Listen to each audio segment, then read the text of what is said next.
Okay. Good evening, graduate UNSY students. First, as a reminder, we are recording this session and a copy is going to be made available for those who are unable to attend tonight. Next, for the format of our meeting, I'm going to start by introducing our guests, then we're going to proceed into a presentation, followed by a facilitated Q&A discussion. After, I'm going to open up the mics to the class, and you'll be able to ask any of your questions during that. I do ask that in the meanwhile, you do mute your mics and save any questions to the very end. When you do have questions at the end, make sure to use the hand raise icon, and I'll try to call on each of you in order. And with that, I am just thrilled to welcome you to the 42nd session of the UNSY Guest SME Speaker Series. This is actually the 43rd, I believe. This is the third for the term. I'm Dr. Brent Terwilliger, the Program Coordinator for the Master of Science in Uncrewed and Autonomous Systems degree here at Embry-Riddle Worldwide. Tonight, we are joined by our guest subject matter expert, Scott Denny.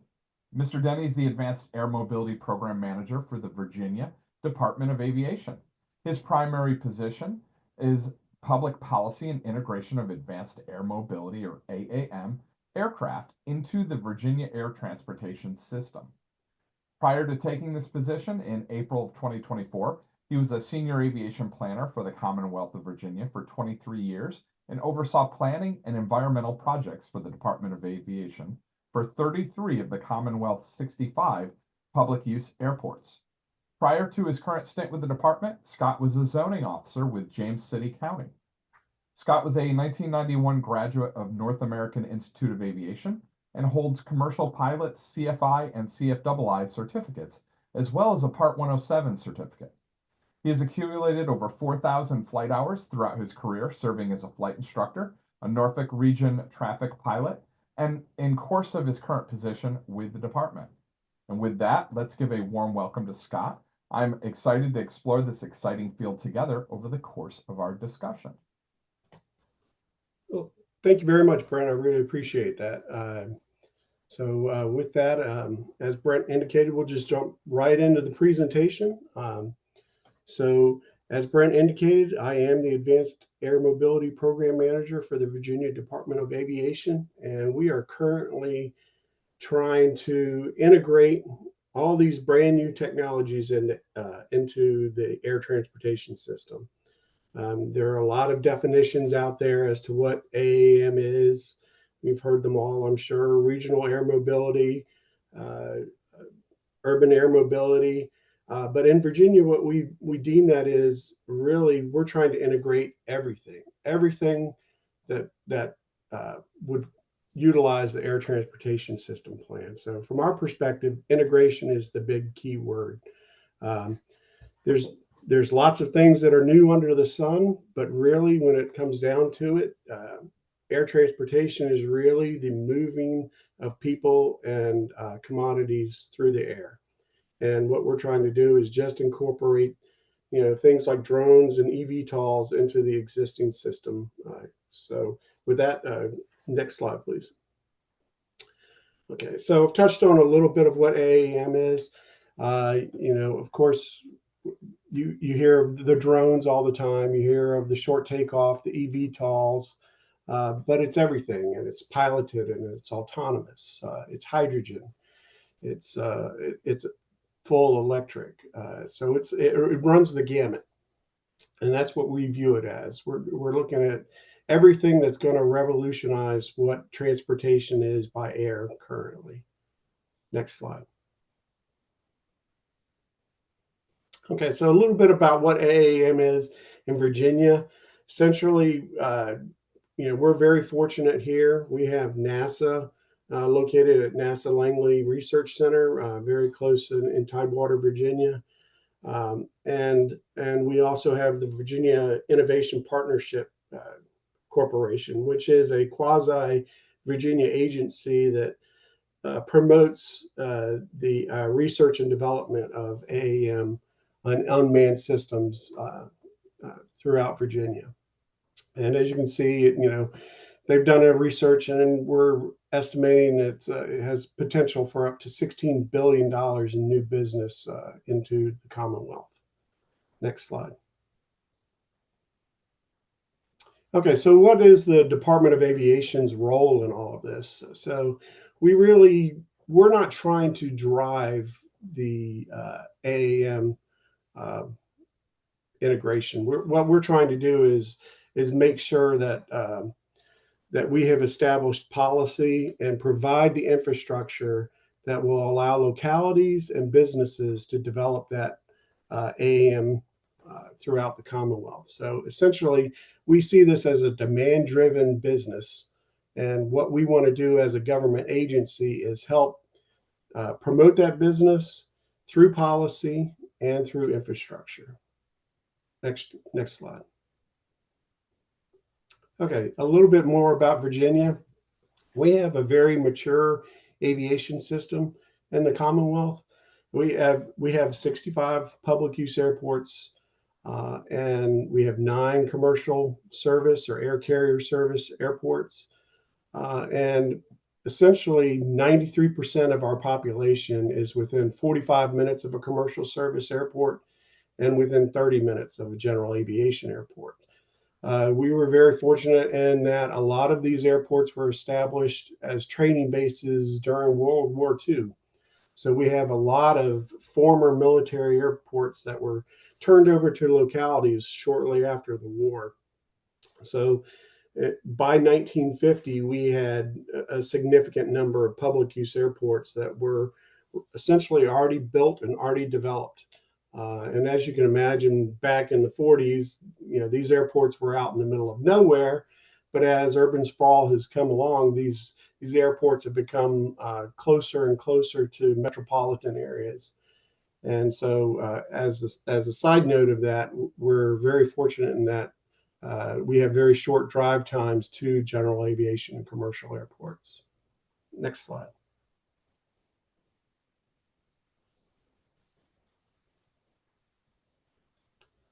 Okay, so in preparing the Commonwealth for advanced air mobility technologies, there were a couple of states that we noticed as soon as the key words had come up, buzzwords of advanced air mobility, you always have those entities in those states who are afraid to be left behind.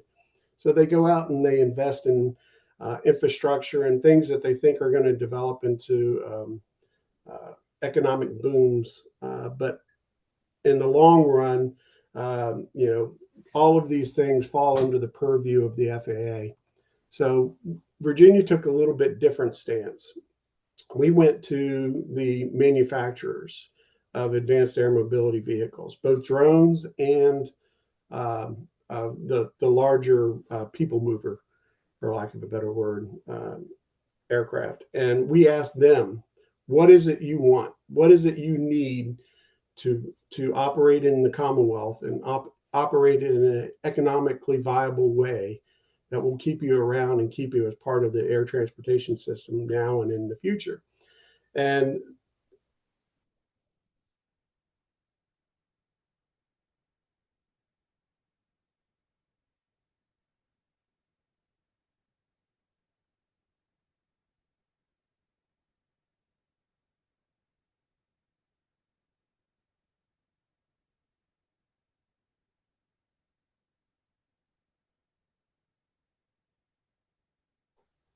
we're back. Can you hear me? Yep. Okay.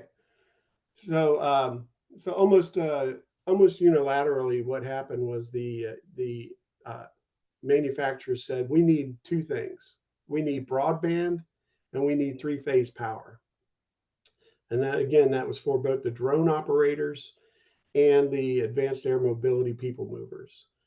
And so we polled our existing airports, our 65 airports, and said, well, okay, how many of you have 3-phase power? How many of you have broadband? And out of the 65, we realized that 20 were lacking in one or the other or both. So the Department of Aviation altered our funding programs to make those eligible items. We're not trying to make airports compete against airports, but what we want to do is make them make them as an attractive option for these equipment manufacturers and operators throughout the Commonwealth. So we're trying to even the playing field and allow all 65 airports to have access to future AAM developments. So we opened our funding program, and we're able to make available up to $200,000 per each one of our airports to bring in broadband in 3-phase to support the AAM OEMs. Okay, and since then, which has been about a year, we've had 7 airports come to us for those type projects. Next slide.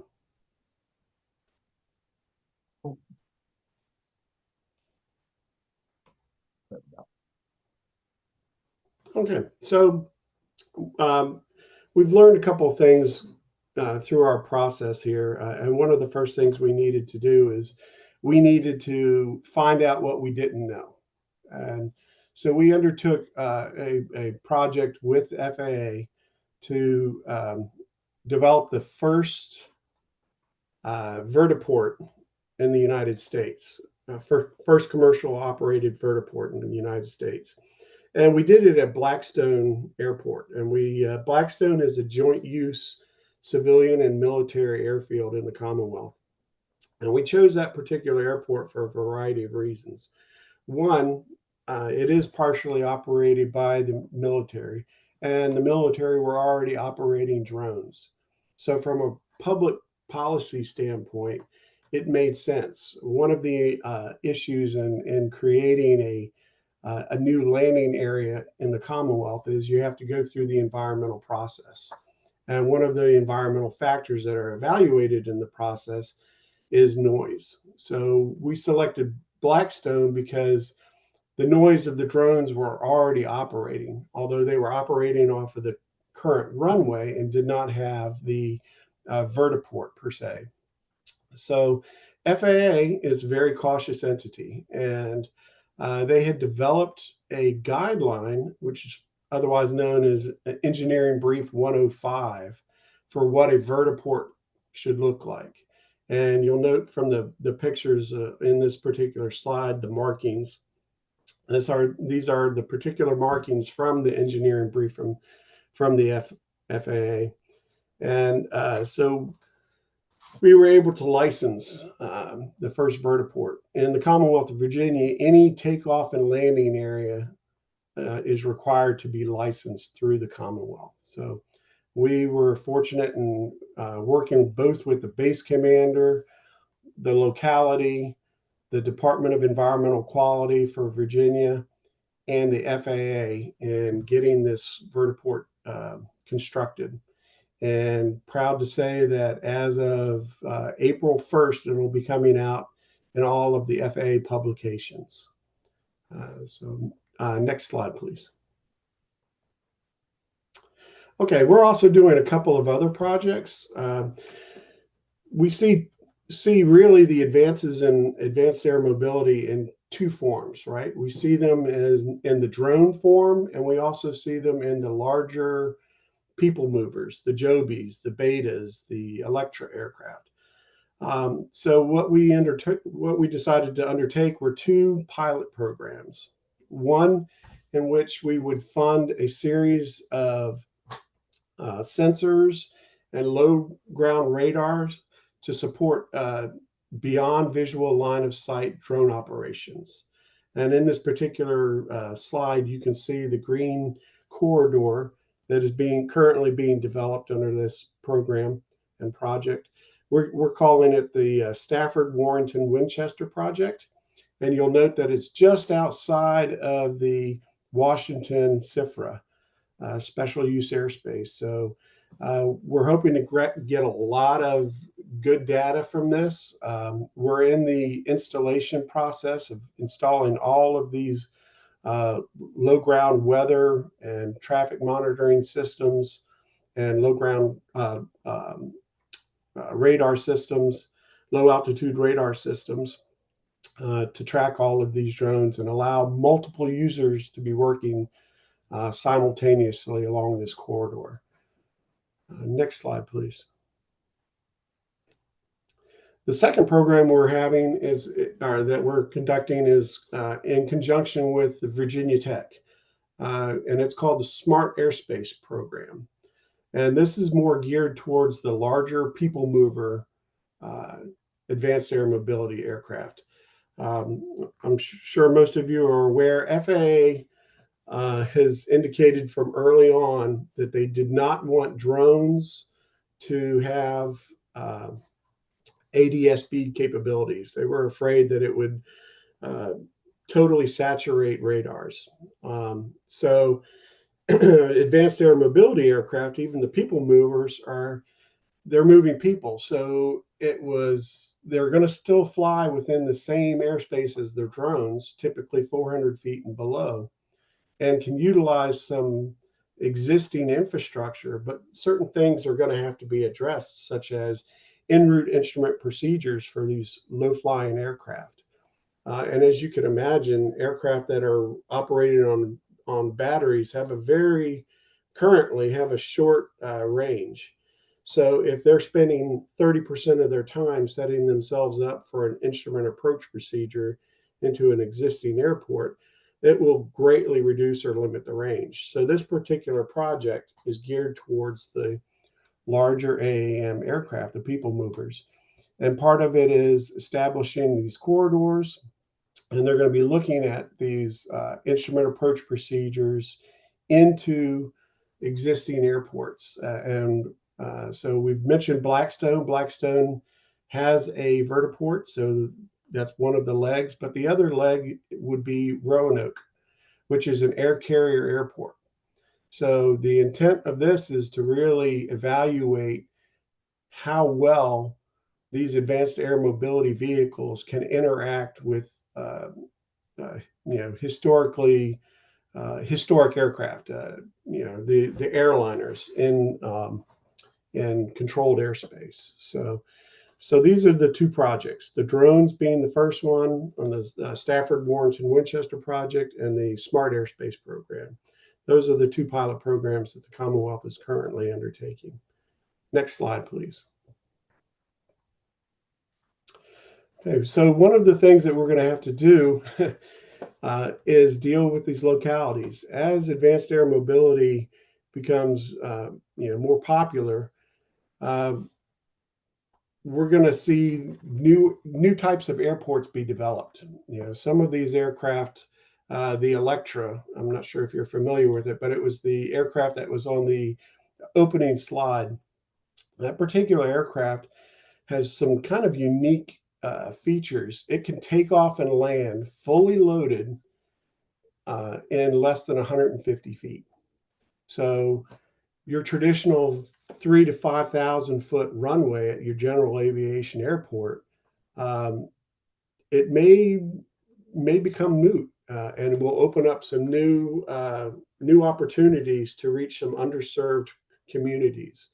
Virginia is a kind of unique, or not kind of unique. It is unique in that we have both coastal plains and mountainous regions out to the west. So a lot of our airports are in the eastern portion of the state, and some of the western part of the state is really underserved. Even though we have 93% can get to it within 45 minutes or 30 minutes of a general aviation airport, we do have some mountainous communities that really are forced to drive to the limits of that drive time in order to get to a local airport. So aircraft like the Electra aircraft are opening up new opportunities. There's a chance that we could have an entirely different design airport here in the next 5 to 10 years that will service these advanced air mobility people movers, with the whole goal of picking them from an underserved community into a airport that has commercial service. So it'll be that transition or multimodal mode of transportation. But to do that, you really have to convince the population that this technology is real, that this technology is safe, that this technology can be integrated into existing infrastructure, and that it's not just the Jetsons 30 years from now, it's now. So the Commonwealth is undertaking an effort to do some community outreach. We're bringing some of these manufacturers and aircraft and drones and drone operators out to localities, and we're going to be presenting to them. And really, from the initial get-go, we need to get buy-in from the localities themselves. So these meetings are not for the general public. These meetings are for zoning administrators, planning administrators, local board of zoning appeals, city councils, and the like, and metropolitan planning organizations, because that's really where it has to start. We have to get local ordinances to address these new forms of air transportation. They have to, start thinking of things about setbacks, noise regulations, time restrictions. Can all of these things operate? And we really want the local planners to start thinking about, okay, from a land use perspective, where do we want to see these vertiports or new type of airports? So it really requires buy-in from the local governments. Next slide. Okay, so I've talked about the local government buy-in. And I also mentioned that FAA did not like the fact that, or did not want, and still does not want, ADS-B on drones. So really, FAA, being the very cautious agency that they are, and I'm not faulting them in any way, shape, or form. You ask them, their primary concern has always been and will always be safety, right? So, so them being the cautious entity that they are, they've turned back to industry and the states and said, we want you to come up with an idea other than ADS-B that may help us integrate this into the national airspace system. And Virginia and Ohio started talking, and we realized that if we did word for word what the FAA said, we would be submitting to FAA 50 different plans. And we really did not find that to be effective. So what we did in conjunction with Ohio is we created the multi-state collaborative. And we are meeting 4 times a year. In fact, we're meeting next week in Utah. And it has grown from 2 states in 2023 to now it's 37 as of about 2 weeks ago. And the intent of this multi-state collaborative is to have these discussions with really just these state aviation organizations. And what we want to do is provide FAA a unilateral, unified approach to what we think will work with regard to AAM integration. And it's going to cover everything from model zoning ordinances to how do we make this system cost effective. FAA has indicated that there is no additional money in the AIP system to support an entirely new traffic management system. So the states are using this platform to come together, talk about what research is being done in each state, and present these unified approach papers to FAA. And so far, it has been very well received by the FAA. We have our next submission and meeting with the FAA, I believe, at the end of next month. And we're using the group NASAO, which is the National Association of State Aviation Officials, to be a bearer, if you will, of those papers to the FAA. But really, again, it's a collaborative effort for all the states as a means to expedite what we see as a kind of a damming process of integration of the FAA rules and regulations. Next slide. Okay, and that's pretty much some of the things that have been working on with these papers that we'll be submitting to the FAA. Minimum infrastructure levels. Are we talking about sensors that will work? We want sensors that will work not only in North Carolina, but we want sensors that will also work in Virginia. So it has to be an integrated and harmonious system as we move forward. So that's really just a couple of things and lessons learned that we are taking to the FAA with regard to a harmonized policy approach. Okay, next slide.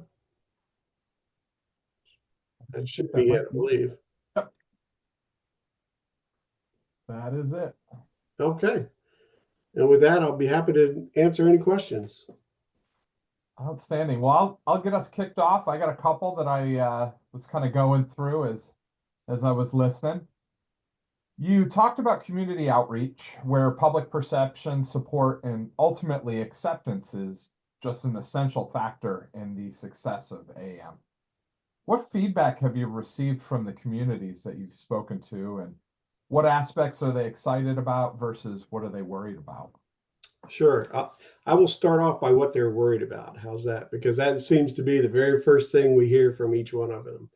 And it varies if we're talking about the smalls or the larges. From the smalls, the drones, what we hear the most concern about is noise. As I mentioned earlier, the intent of FAA is for all these advanced air mobility vehicles is to operate within 400 feet and below. And for anybody who's heard drones, there's a bee-like hum that is present with the operation of the aircraft. And what we're hearing concern from is 1 is fine, 50 is just a constant irritation. So don't know if there's an answer on that other than establishing these corridors. And now we're switching to something that they seem to like.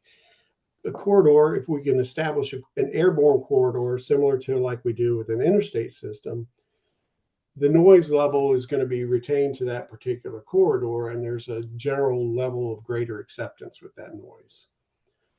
With the advanced air mobility people movers, the slightly larger ones, the concerns we're hearing are, is it safe? Especially when it gets to transition from vertical flight to forward flight. Everybody's heard of the growing pains that the Osprey had, and similar concerns to that. And are we going to have these aircraft falling out of the sky? So really, it is it's a perception, and basically what they have to do to overcome that is have a history of successful and safe flights. That's what I refer to my students. I say that's past proven performance. Yes, exactly. Yep. And just to throw another layer on that, when you talk about these larger AAMs becoming autonomous, that's a whole nother layer of insecurity on behalf of the populace. So there's been talk about adapting existing public spaces and facilities like aging, underutilized malls into larger vertiport hubs. Are there any novel uses of infrastructure, facility, or technology that you're working with or looking at that you could share with us today? Sure. We actually are taking a look at that problem pretty closely. And so from the larger AAM, the people movers, from our discussions with them, ideally, initially to get them started, they want to use existing airport systems. They can use weather's already at most of the airports. Parking for the passengers is already available. Instrument approach procedures, once they get accepted by the FAA, they're already in place. Lighting systems for the airports, terminal facilities, they're already there. So some of these people movers, AAM aircraft equipment manufacturers are already excited about being able to integrate with the existing systems. The the takeoff from the malls. We get that a lot as well from a couple of them, and we say that with caution because airports are designed with a safety factor in mind, right? Everybody who's taken a look at airports knows that one of the biggest problems are obstructions around the airport, right? We try to remove trees. We try to keep buildings at a low level. So the problem of using an existing mall, although it's great in theory, you don't have those factors pre-built in. So that's something that localities are going to have to take a long, hard look at. If we come up with a different airport model, potentially, yes, no problem. The benefit of that is that's where the people are already. Typically, they're in the metropolitan area. They don't have to even drive 10 minutes out of town into the local airport to hop a AAM aircraft. They could do it right from their mall. But you'll also have the NIMBYs, right? So you've got the population that live right around the mall. Well, when I bought my house, it was a mall. Now it's an airport. I don't like that. So that's some of the learning factors that these communities and their leaders are going to have to take into account as we move forward. But essentially, what Virginia is promoting right now is we have a very mature aviation system. Let's take advantage of that. Let's build that public acceptance. Let's show that these aircraft are safe. And then we can transition into the future of utilizing mall parking lots. So just for everybody's edification on this, NIMBY is not in my backyard. Oh, yes. I'm sorry. Planning term.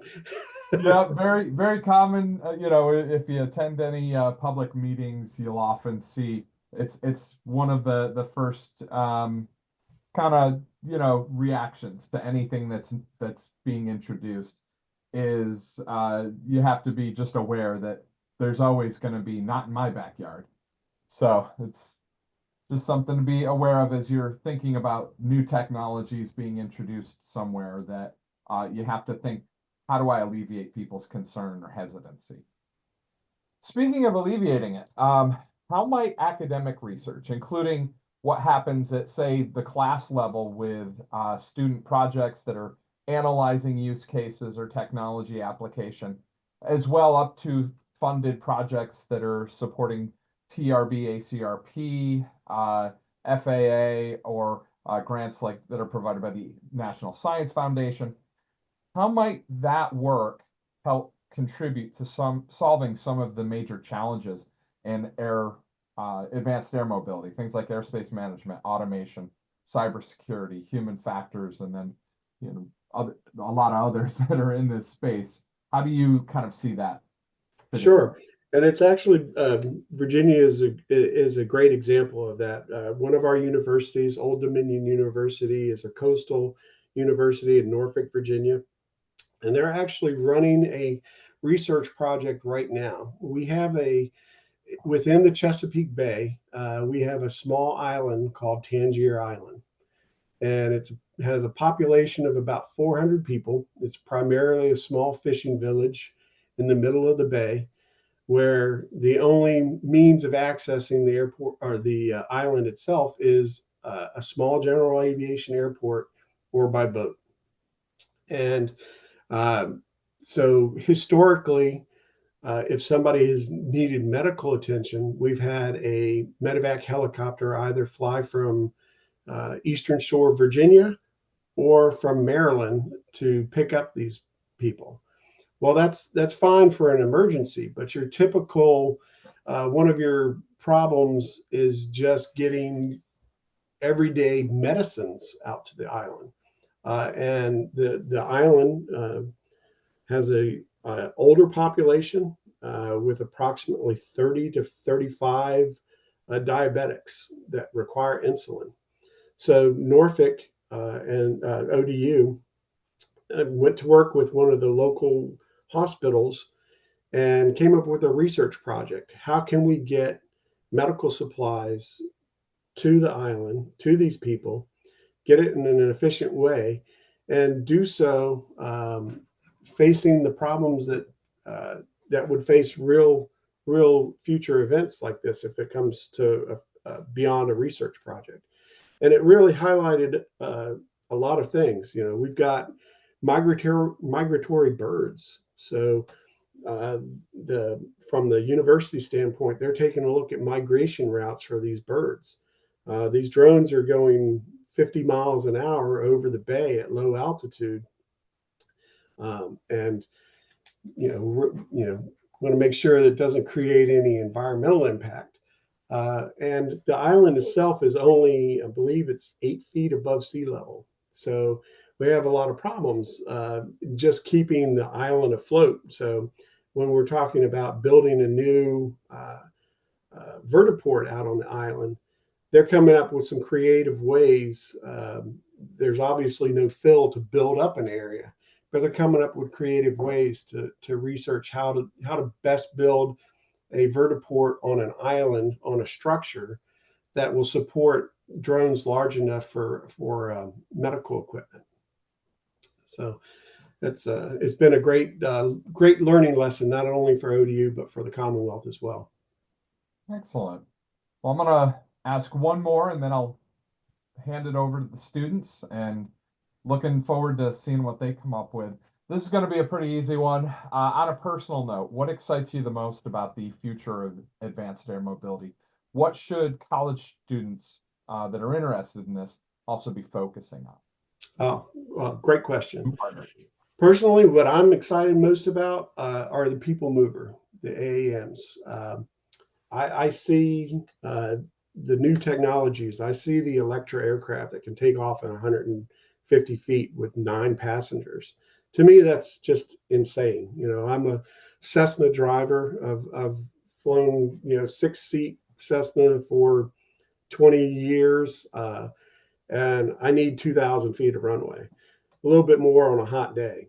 The fact that this aircraft can take off at 150 feet fully loaded, and then once level out, fly as fast, if not faster, than a Cessna, just boggles my mind. So the technology there, I'm not giving away anything that's not on their website, but they use this new technology called blown lift, where instead of increasing the aircraft along a runway to build speed over the wing, they have these small props directed at the wing that builds that airspeed over at much faster rate than a standard aircraft. So some of these new technologies are just amazing. And that particular aircraft is a hybrid. So it recharges itself. It has an auxiliary power unit in the nose, which if anybody who's ever been on an airliner, as you go out to the aircraft, you hear an engine running, but it's not one of the main engines. It's a small generator, typically in the back of the aircraft, that's used to power air conditioning, some lighting, and helps get the engine started.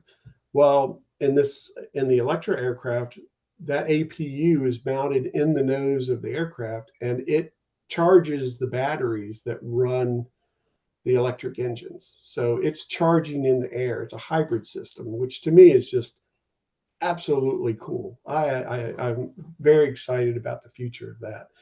So, and with regard to what your students, I would say everything is out there. We're looking at hydrogen, better battery improvement, more efficient lift aircraft. We're in the news lately. You'll see the blended wing aircraft concept, which will allow to haul 250 passengers at a third of the cost to fly in a conventional aircraft right now. So there's so many opportunities out there with regard to advanced air mobility and how it can impact the future. So I just encourage everybody to chase what interests you, because there's definitely demand out there. Excellent. Well, now I'm going to start calling on everybody. We do have some questions in the chat. I'm going to read those last once we get through everybody that's going to ask it live. Sure. So starting with Toby. Hi, my question is, do you think that vertiports are going to be required at all airports? And if so, do you think it will be dependent on the class of airport? Good question. I don't think they're going to be mandated at every airport. I think it's going to be demand driven. So if there is a need for it, if there's a commercial need for it, I think they will. I think FAA will get more and more comfortable issuing these new type of licensed facilities.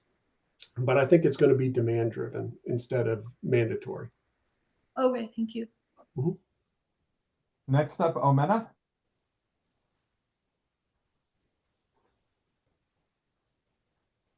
Hey, Scott, can you hear me? Yes. Okay. My question was in regards to the advanced air mobility corridors. So it sounds like your approach on the Virginia Department of Transportation or aviation, sorry, is demand driven. So my initial perspective prior to this call was um, departments will be focusing more on like urban, like bigger cities.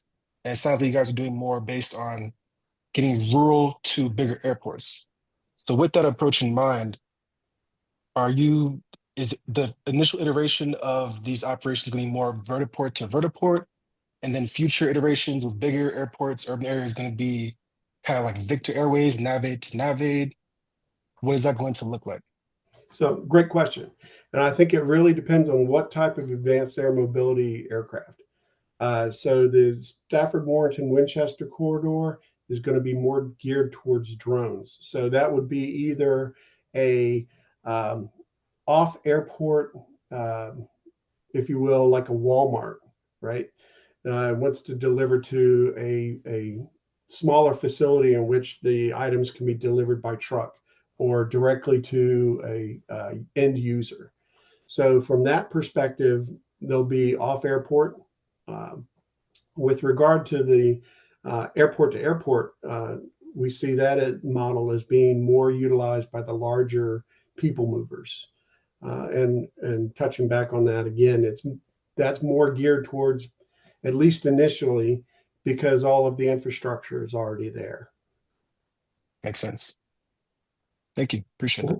No problem. Next up, Joe. Hello, great presentation, by the way. Learned a lot. Question for you regarding the FAA. If you were able to just make it happen, what could the FAA do to expedite these technologies and so that you could just integrate them at will, basically? Sure. From the small perspective, from the drones, it's the what they're working on right now. It's the 108, Section 108. So it's operating beyond visual line of sight. Right now, the FAA wants the drone operator to constantly have that aircraft in sight. And that's understandable. That's a very safe means of doing that. However, it's not very practical with regard to utilizing all the capabilities of the drone. The drone, much like a manned aircraft, has in some cases better eyes than the human eye, right? As you're flying an aircraft, the pilot's job is to constantly look around, make sure you don't run into anything. Well, some of these drones already have that capability and have a little bit better than 2020 visual capabilities, but the FAA has limited them to line of sight operations. So once we get beyond that point, and I do believe that's coming within the next year or so, FAA just is really taking their time and being cautious on that. But once that happens, it's going to be a game changer. Thank you. And folks, if you want to look into that more, that connects in through detect and avoid, or DAA, which is a dependency of the requirement for see and avoid. So that's kind of where all of this originated with UAS technology. We had to have what was called an ELOS, equivalent level of safety. Excellent. Tyler, you're up next.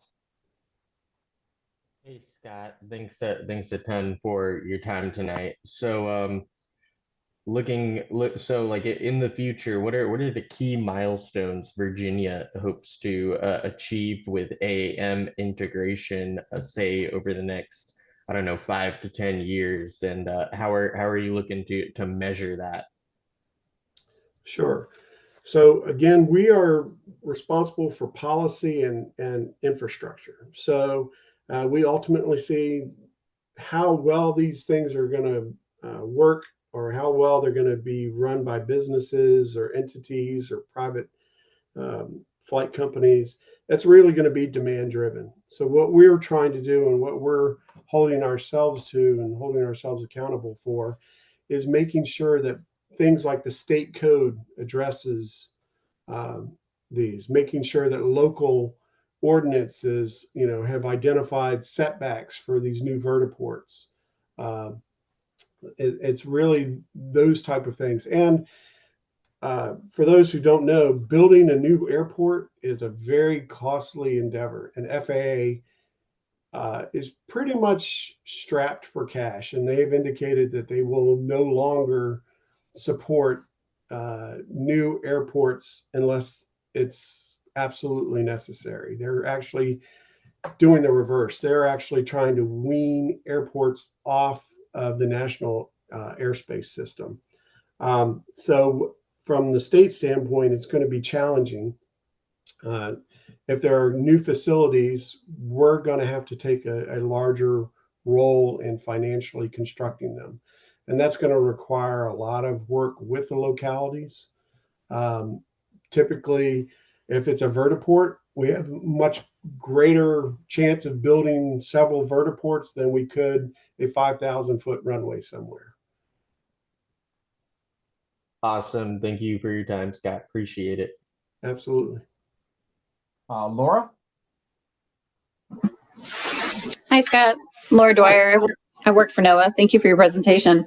I used to live in Manassas, Virginia, so all those fun facts about Virginia and airports, I had no idea because there was a teeny little airport right in Manassas, so I had no idea. My question is, though, what have been some of the outcomes from the multi-state collaboration? Sure. So some of the outcomes is we have actually got draft zoning ordinances that we are circulating within the 37 states in the multi-state. So with the goal of these model ordinances being incorporated into each one of the state codes. And that goes back to the whole policy harmonization attempt to make basically an operator that wants to a drone operator or an AAM operator that wants to operate out of South Carolina can also come to Virginia and operate under the same rules. So once we get those established, we think we've got a step in the right direction. And so far, we're creating a library for these model ordinances to allow each one of the states to go take a look at it, see what will work. You do have some minor changes. There's, for those who are familiar with the term Dillon rule, Virginia is a Dillon rule state, which means basically we can't impose more rules or regulations other than what's in specifically identified in the Code of Virginia. So we have some states, Utah, it's not a Dillon rule state, so they can come up with any rule they want. But so we're running into those challenges, but things like the zoning ordinances have been successful so far. Another follow-up question, if I may. The other states, 13, yeah, I think I can math right now, 13 states that aren't currently part of the collaboration, are you trying to recruit them? Do they have specific reasons why they don't want to participate yet? Yes. So a number of the states had already invested vast sums of money in developing their own system. And I would say that it's more of a knee-jerk reaction on their part They wanted to not fall behind. So their individual state legislatures were pushing them to develop their own systems, specifically for the drones. And unfortunately, there's some lessons learned to both successes and failures. But a lot of the times, once you've invested substantial money, you don't want to do an about face and do something different. So we're running into that with a couple of those states.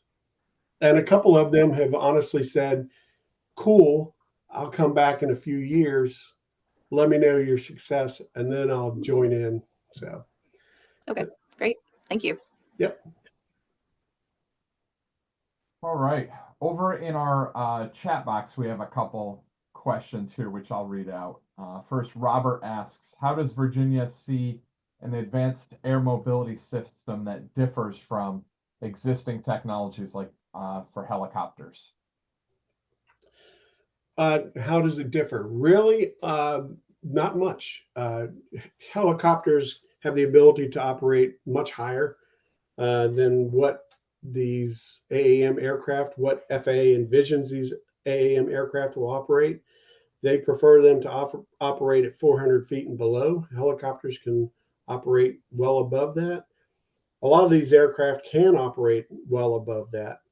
And some of the aircraft like Electra, the Joby, the Beta aircraft will be able to utilize the existing National Airspace System and NavAid system, but they don't have to. They can also remain low and fly on their own. But I'm sorry. I hope that answers it a little bit, but. Thank you, and your presentation today helped me to understand why the FAA did not want drones to have ADS-B systems. Makes remote ID seem more reasonable. I agree. In an ideal world, they would have ADS-B, but we have talked to air traffic controllers, and at any given time, there's 4,000 aircraft flying over the United States. And it's anticipated if they picked up every drone that was flying too, it would increase astronomically, up to 20,000 at any given time. And it's just not a system. The existing air traffic control system just couldn't handle that. Yeah, we need some massive filtering to handle that, and a lot of computational power. Yeah. One of our, if I could expand on that Stafford Warrenton Winchester project that we're working on is actually working on. We have general aviation airports at each one of those waypoints, and one of the research things that they're looking at is, as these drones are flying along this corridor, how is that going to interact with the aircraft as they get closer to those airports? So that's one of the data points that we're very curious on how that's going to work. Excellent. Leo asks, are they looking into setting up AAM ports next to or integrated into local transportation hubs like railroad or light rail stations, the ones that already have parking garages, lots, and other infrastructure in place? So that, going back to that multimodal transit. Yes, mentioned. That is the ultimate goal for the people mover AAMs. Again, we're going to have to get FAA very comfortable with just landing on a building top or a top of a parking structure. You do have that in some of the larger metropolitan areas. You do have private heliports, but there are a lot of restrictions that are assigned to those. Some of the factors that come into play are usually those surfaces are the tallest structure around. And a helicopter is also a great deal heavier than your typical AAM. So things like wind in the middle of an urban setting really have an impact on some of these advanced air mobility vehicles. So a lot of factors are going to come into play. Ultimately, yes, I think all of these things are things that can be worked through, problems that can be solved, but I think it's going to take a little bit of time. Excellent. Any last questions before we wrap up on that? No. Well, I do really appreciate your time covering this topic, Scott. This is it's an excellent tie-in for us as we're looking into the future of uncrewed and autonomous systems technologies, and this adds some real vision to that discussion that we're having this week. So on that, I want to thank everybody for joining us tonight, as well as just another big thank you to you, Scott, for sharing your thoughts, your expertise regarding where we're headed with advanced air mobility. This has been just a really informative session, and it's going to help us to better understand the challenges and opportunities as well. Students, for full credit, remember you need to add your brief discussion entry by Sunday. No peer replies are needed for this week. Just identify you were in attendance and then describe how any new information that you were not previously familiar with, as well as your explanation of how your overall understanding of the topic has improved. With that, I'm going to stop the recording.